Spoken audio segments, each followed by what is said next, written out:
تاریخ کے صفحات پر کچھ نام صرف لکھ نہیں جاتے، وہ خون، آگ اور خوف سے نقش ہو جاتے ہیں۔ امیر تیمور لنگ ایک ایسا فوجدار جس کا نام سن کر سلطنتیں لرز جاتی تھیں۔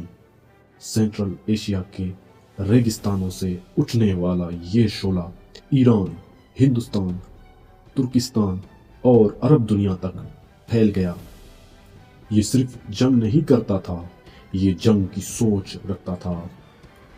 اس کی تلوار سے شہر جلے، اس کی حکمت عملی سے بادشاہتیں ٹوٹ گئیں۔ دشمن زیادہ تھے مگر تیمور کا ذہن ان سب پر بھاری تھا۔ جہاں وہ پہنچا یا تو فتح لکھ دی گئی یا تاریخ نے خون سے قیمت ادا کی۔